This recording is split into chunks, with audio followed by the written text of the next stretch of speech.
寝てる間にトイレにまあ、あって包丁の話以外多分してない。深い話になると思う。いやでも世界一マニアックな包丁チャンネルへようこそ。今日は第1回ということで、まず自己紹介からお願いします。私藤原正史と申します。築山義孝刃物店という刃物屋を営みながら、日本包丁研ぎ協会という協会の代表理事もさせていただいています。事業としては刃物屋として刃物販売させていただいたり、あとは協会としては研ぎ方を教えさせていただいたり、あとは研究させていただいて、切れ味っていうものをちょっと追求させていただいてたりしておりますね。あとは本書いたりとか、講演だったりとか、そういった形で刃物の包丁の文化をですね、広げる活動をさせていただいております。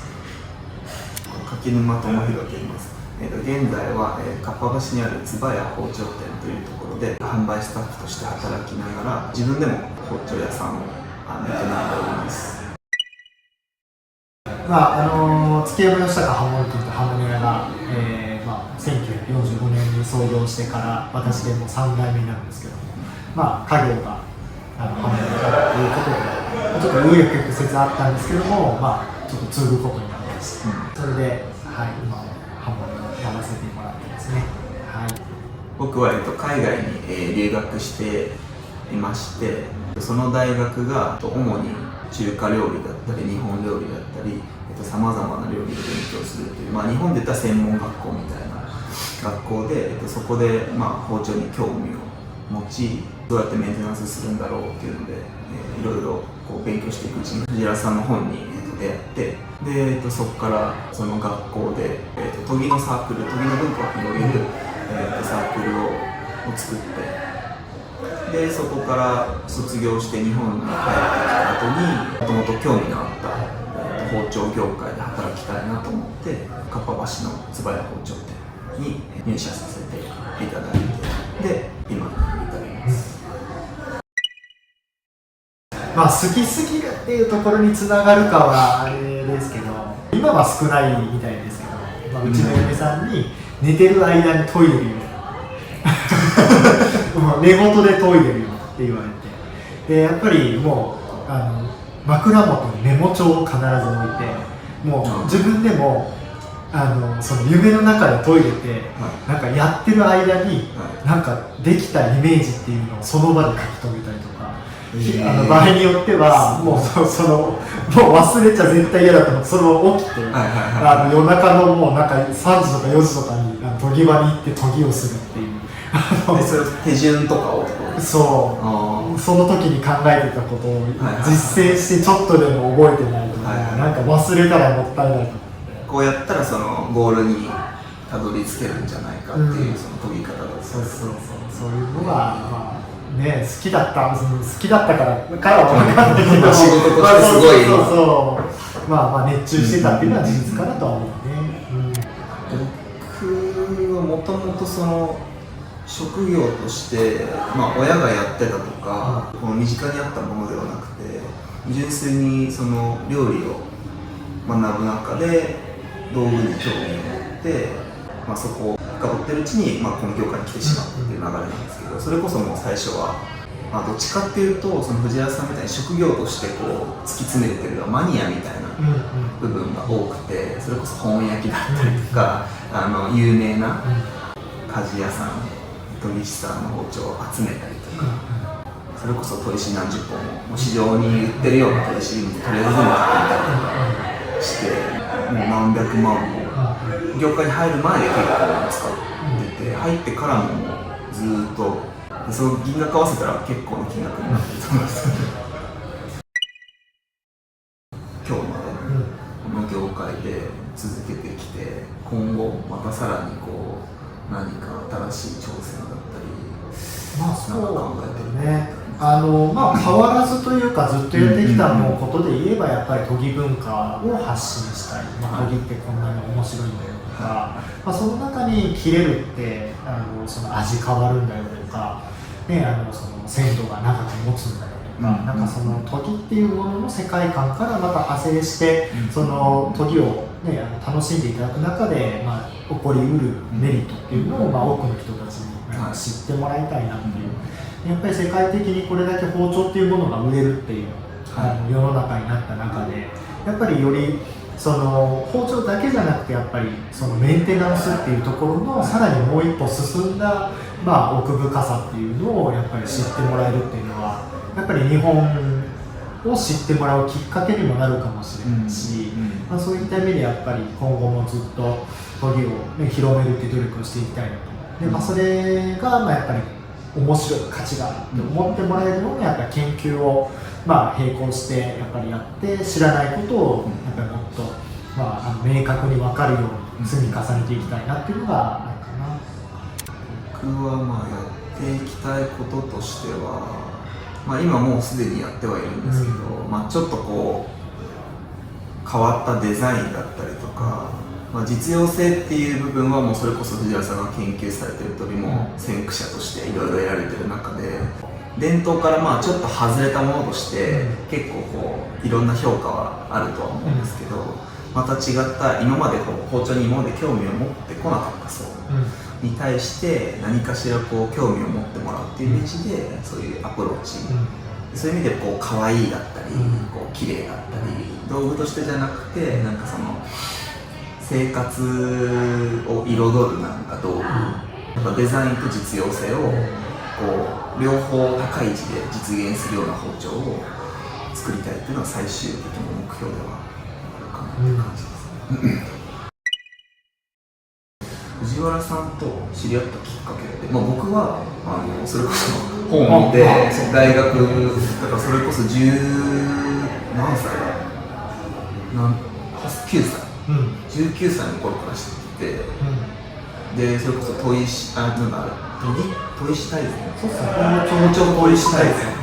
でこういう表紙の写真の本を最初に確か読ませていただいて、サークルの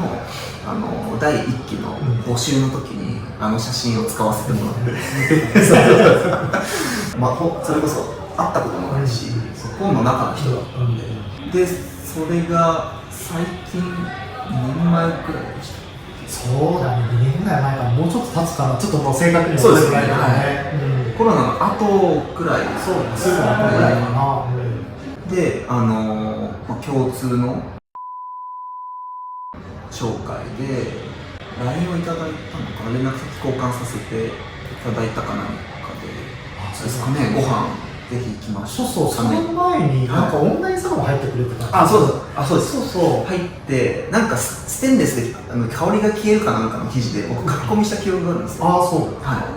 調べたんだけど出てこなかったですみたいな、その要はステンレスでその香りが落ちるものの文献みたいなのを探したんだけど、なかなかその出てこなかった。ただそのステンレス石鹸みたいなのがあるじゃないですか。そういうのの解説はあるんだけれども、正式にその文献として出されてるみたいなものが僕は見つからなくて、その時に鈴木さんになんか質問をした記憶があります。それで、オンラインサロン数ヶ月か入らせてもらって、でそこから多分数年間空いてるんですよ。数年間空いて、で初めてそれこそご飯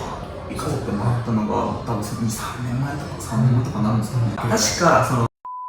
と藤原さんがお食事行かれてるストーリーみたいのを見て、僕がいいなみたいな、羨ましいなみたいなのに連絡したんですよ。そしたら紹介してあげるよって言われて、でそこから確かつなげていただいて、でその数ヶ月後にそれこそ藤原さんが毎月東京に来るんでっていうのでご安心させてもらいましたけど、そこからのお付き合いで、でも本当に初回から5時間くらいそんなになってその時も確か僕5時終わりで、確か10時とか11時過ぎぐらいまで話した気がします。僕らお酒飲まなかったじゃないですか。だから本当食べ物とで5、6時間ずっと、それこそ僕が包丁業界入って今まで疑問に思ってたことを全部ぶつけて、もうあらかじめその何を質問するかみたいな準備して、そうだね、なんか持ってて携帯見ながらで、これはどう思いますか、これはどう思いますか、聞きまくって話してるうちにもう5、6時間経っちゃった。でそこから定期的に2、3ヶ月に1回ぐらいお会いさせていただいて、でもそれこそ最初の数回はもう質問がまだたくさんあったんで、それもずっと毎回会うたびに最低でも3、4時間もずっと包丁の話、まああって包丁の話以外多分してないですそうだね、基本的に。ね、確かに、はいまあ、本当にね、業界的にもやっぱりちょっと深い話になると、ね、なかなかちょっとお話が通じないというか、まあ、そこまで、ね、興味持ってくれてる人がちょっと少ないっていうのも事実あるのかもしれない、そう楽しい時間だよね。楽しいあっという間でいつも最近それこそ皆さんもお忙しい中比較的お時間使ってくださって、まあ毎月1回お会いして、今後のこう包丁業界についてだったりとか、まあ、今の現状だったりとかについて、まあ、いろんなお話を聞かせていただいたりとか、いつも発見ばっかりですごい楽しい時間を過ごさせていただいてますね。本当にね、楽しんでもらえてるのは嬉しい。なかなかね、興味がない人はすぐに話変えられるから。そうですね。まあ、分かんないと多分本当に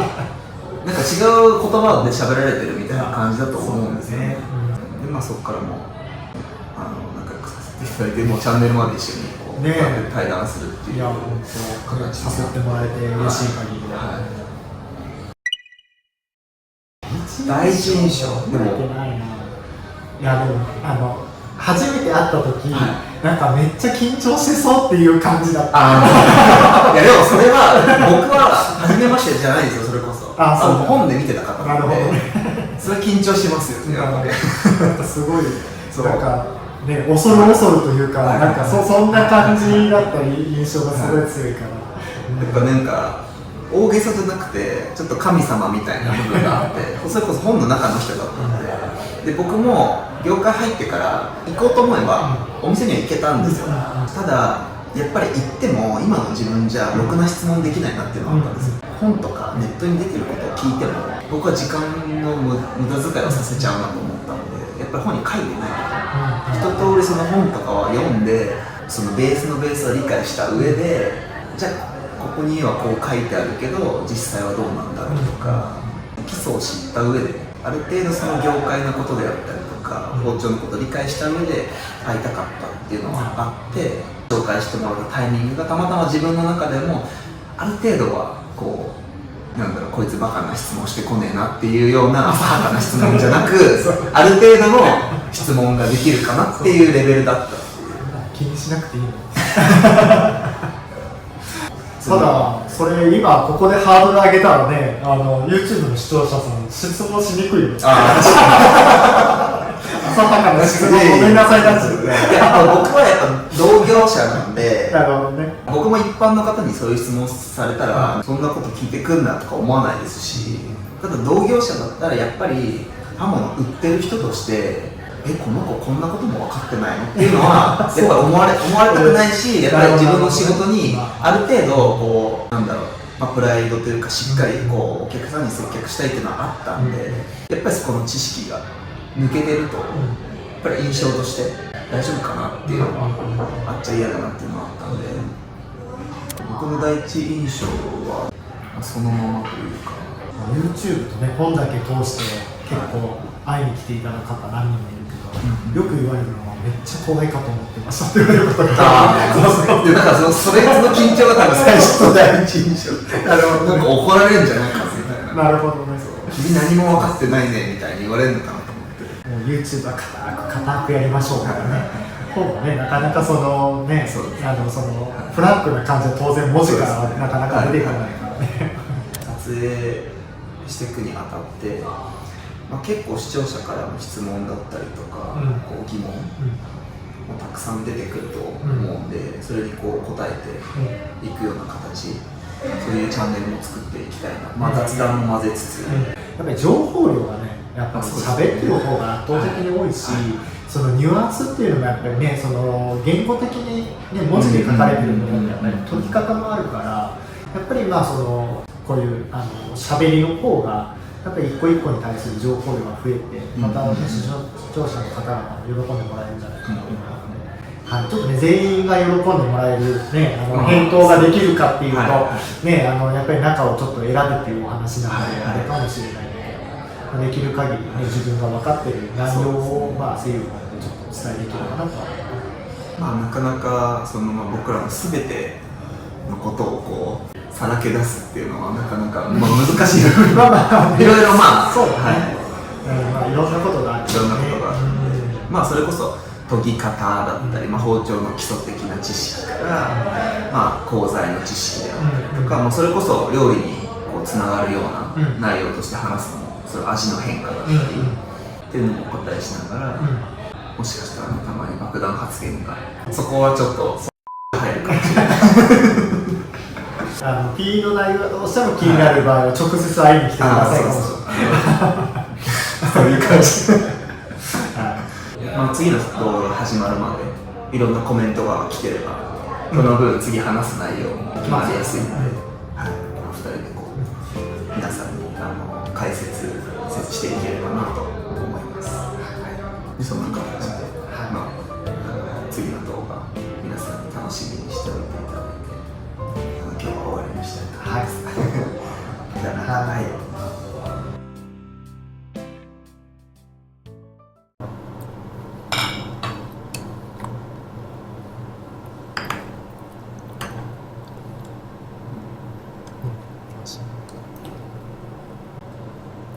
どこのなんだろう、伝統産業と同じようななんか問題というか、まあ、客観的に見ると病気に思えちゃうんだけど、なんか昔の、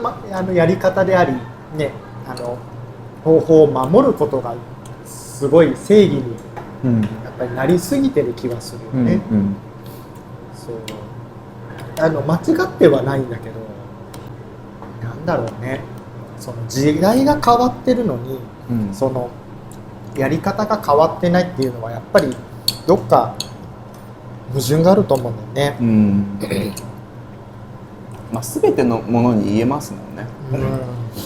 特段その包丁業界がっていうわけじゃなくて、それこそみんなが使ってるスマホだって、移動手段だって、やっぱ全てが変わってきてるわけじゃないですか。それは歴史が浅いし、なんかジャンルは違うって言われればそうかもしれないけど、でもやっぱりいろんなものが、ね、その時代のともに変化してきてるのは事実で、作り方だってねみんな手作業だったところがやっぱりちょっとだけやっぱりなんて言うんだろう、その機械化されてる、そのちょっとなのか、いっぱいなのか、全部なのかっていう、そこのベクトルにもうすでに足は突っ込んでるんだと思う。いや本当そうなんですよね。それ言ったらそれこそ円筒だってスプリングハンマー、ベルトハンマーだって機械化されてるわけなんで、まあ、その度合いの問題ですよ。なんか他に野菜とか食べます？見てもいい？